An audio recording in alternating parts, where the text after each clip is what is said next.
0, 1. Let's get started.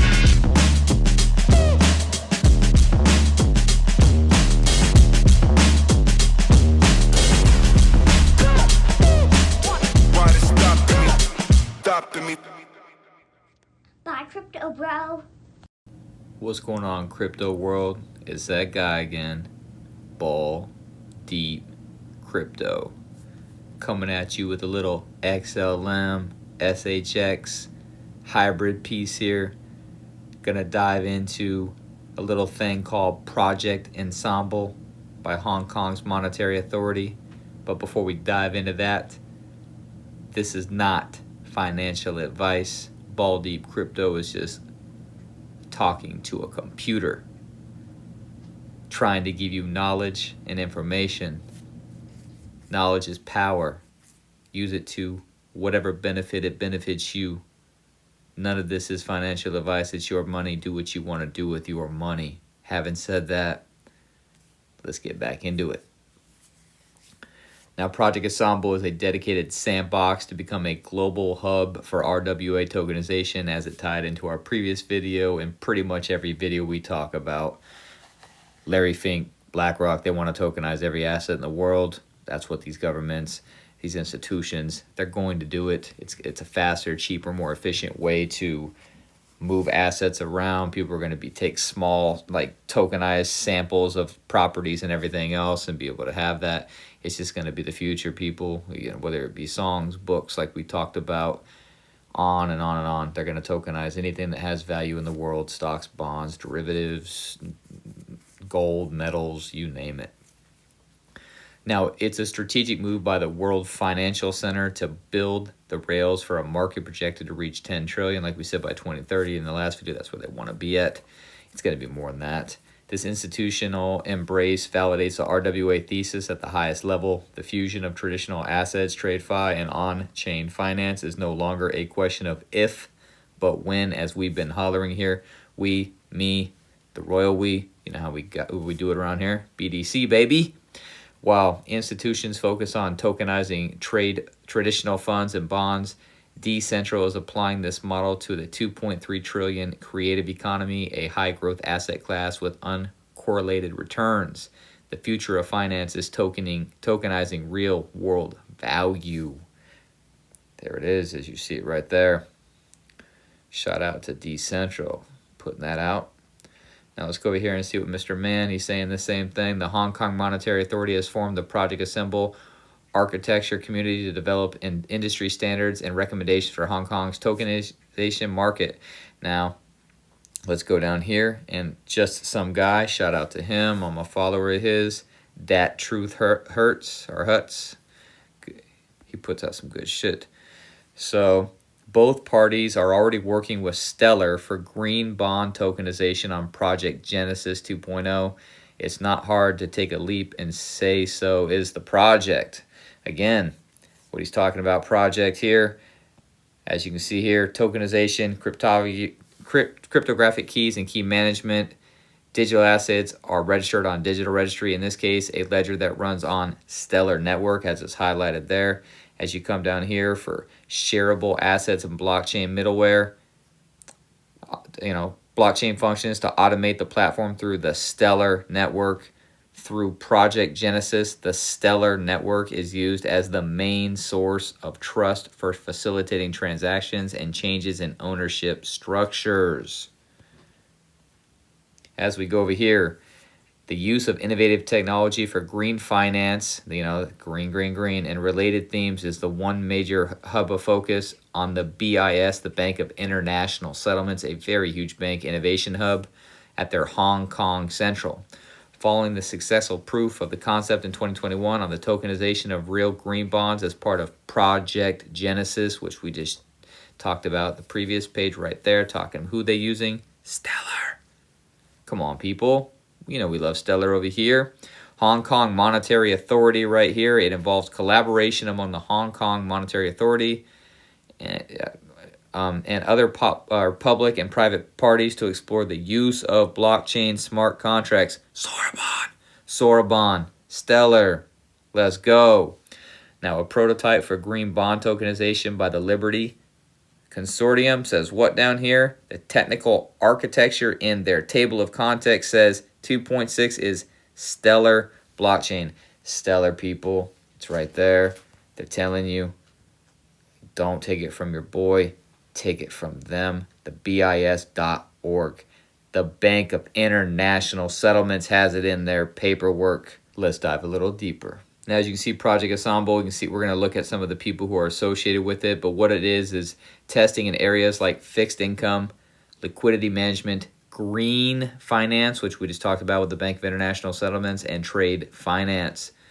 Down here, you've got the Hashkey Group, who does utilize Stellar. JP Morgan's also involved. Standard Charter, you know, Hong Kong edition. I don't know if that's the one that works with Stellar. I mean, with XLM. Ant Digital and Ant International, like we talked about with Project Acacia. And the previous one, here we are. You know, I mean, you're just looking at a couple, you know, Franklin Templeton.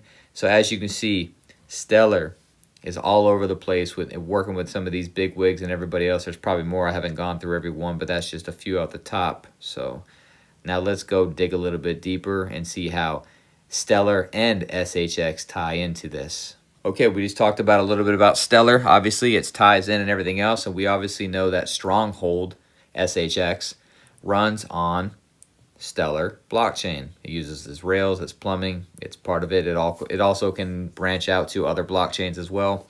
Ripple, XRP more as a prime example. Now, some of the benefits for Stronghold for Project Ensemble are the regulatory alignment and market access. Ensemble Sandbox tests tokenized money interoperability, aligning with SHX's focus on compliant API-driven payments. As we know, Tammy Camp, she loves her API building. I trust it. Now, as a Stellar asset, SHX could integrate into pilots for settling tokenized deposits, or RWAs, gaining credibility from HKMA oversight and access to banks like HSBC and the Ant Group. We talked about that. Now, the innovation boost is Ensemble emphasizes WCBDC for asset lifecycle management. SHX's rewards program up to 3% cash back, and Stronghold Net could power programmable payment and tests, accelerating SHX adoption in high-volume Asian trade remittances. Now, the ecosystem leverage. Via the LFDT, Stronghold can collaborate on standards, positioning SHX for Ensemble's multi-bank experiments without building from scratch. Again, SHX, I've said it many a times, yes, they like the retail, but they are built for the institutions. Now, benefits for Project Ensemble from Stronghold. It's got efficient settlement infrastructure. Obviously, Ensemble aims for seamless interbank tokenized flows.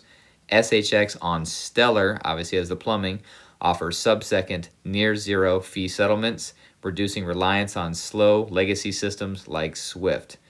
Now, inclusivity and scalability. Stronghold's developer-first APIs and SHX government enable easy integration for fintechs, supporting Ensemble's push for broad tokenization adoption, carbon credits via Northern Trust pilots. Obviously, Asia-focused expertise. Stronghold payments rails complements Ensemble's regional focus, enabling real-world use cases like treasury management and Hong Kong's $2 trillion-plus trade hub. Plus, what is Stronghold just opened? Stronghold Korea, Stronghold Japan. They are obviously pushing towards the Asian markets and being in that region of the world. Does it all line up? Is it all coincidental? Who knows? You know, you'll never really find out. Like I said, SHX and Stronghold keep it under wraps, just like Stellar. I mean, Stellar moves in silence, but they do move, and when they move with the big boys, and this is a big play. Now, obviously, we're going to talk about the money and everything else. Now, Stronghold's upside, short term, you know, Asia pilots could add 3 to 6x growth via increased SHX staking. You know, partnerships like Uphold for CFI access and Ripple dollar tokenization could boost TVL to 200+ million, driving price from 5 cents to 10 cents. Who wouldn't like to see that? Now, long term, 2 to 5 years, capturing 2% of Asia's 1 trillion remittance market. Sorry, my cat's going crazy. Or 5% of Ensemble-linked RWAs could yield 8 to 15x, which could be 13 to 24 cents with a $2 to $4 billion market cap.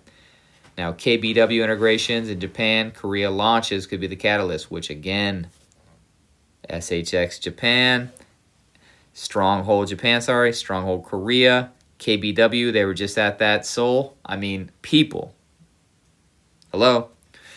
All right, risk. Now, this is all guess, of course. Again, this is all speculation. Now, indirect ties mean upside depends on deeper stellar adoption, and regulatory shifts could slow it. Now, Project Ensemble's upside would be attracts $500 million in sandbox investments from Euroclear and International. SHX integration could unlock $1 billion plus in efficient liquidity, drawing more global players, the BIS hub, and positioning HK as a tokenization leader with a $10 billion plus market growth by 2030. That potential and upside is tremendous. Now, how Stellar and its ecosystem benefit from the relationship? Obviously, Stellar powers SHX and hosts tokenized assets, benefiting from Ensemble's wrapped CBDC push via the LFDT collaboration. Now, this would amplify Stellar's role in the regulated tokenization. For Stellar, Ensemble pilots would route tokenized deposits through Stellar rails, spiking transaction volume, currently at 4 million a day, and XLM burn baby burn for security. RWA and CBDC growth, it ties Stellar anchors, USDC, tokenized bonds, and HK Sandbox. It bridges TradeFi and DeFi with low fees. Now, the Asia momentum. Stronghold's expansion funnels regional flows to Stellar, enhancing liquidity for stablecoins and payments. Monetary growth for Stellar, XLM market cap, $12 billion. Indirect Ensemble synergies could drive it 2 to 4x to 78 cents to $1.56 if TVL hits $5 billion from the Asian RWAs. Short term, it could be a 20 to 40% uplift from LFDT announcements. Now, what we always ask, how does it favor the payments RWA tokens on Stellar? SHX could lead to Stronghold's momentum. Obviously, the top one would be Stronghold utility token for payments, rewards, and governments on Stronghold Net. XLM for the Stellar native for fees and governments. Everything that runs on XLM, people burns a little bit of XLM, and it's deflationary. Circles, stablecoin, USDC would be the anchor on Stellar. Obviously, we've talked about Agua. Have a couple videos on that. Agua Marine for the DeFi liquidity, because there'd be DeFi moving in. And SLT would be Smart Lands token for RWA tokenization. Now, this could surge if Stellar integrates into Ensemble sandboxes with SHX and XLM topping due to payment focus. Obviously, do your own research. Volatility is high and growth tied to regulations. Now, as we talked about, obviously with Stronghold Japan and Stronghold Korea, this has ties with Stronghold's recent push into Asia. Yes, it's strong alignment. Obviously Korea, as I said, sponsoring the KBW 2025, which we just said, the XRPSeoul 2025, and the Crypto Bazaar, marking the beginning of the expansion into Korea and beyond with SX. This follows Stronghold Japan's August 2025 debut, targeting remittances and tokenization in high-growth markets. While not directly linked to Ensemble, the timing overlaps HKMA Sandbox, testing the Asia RWAs, and LFDT ties position SHX for regional pilots. There we go. Post highlight networking with 500 plus founders, Ripple collabs for tokenization, and events draw 10K attendees, fueling SHX's Asian TVL growth. So we've got Stellar, we've got SHX, we've got SHX's expansion into the Asian market. We've got, obviously, Velo over there still. We've got Stronghold. We've got, Stronghold. We've got Sorabon. We've got a lot of things happening here, and it is 5 o'clock in the morning. I'm losing my mind, and this is like the 6th or 7th video I've done. I don't know. I'm going crazy. So I'm going to end it there. Again, this is all speculation. Do your own research, people.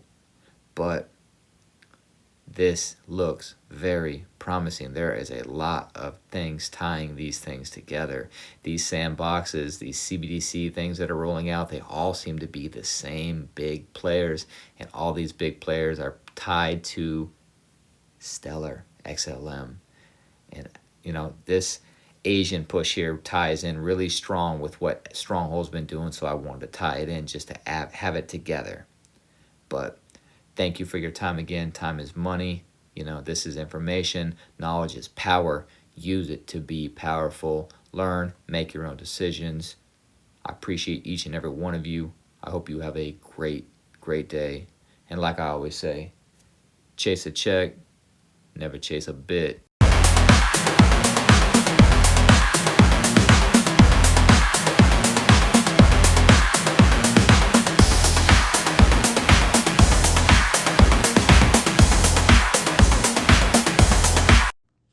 Bye, crypto bro.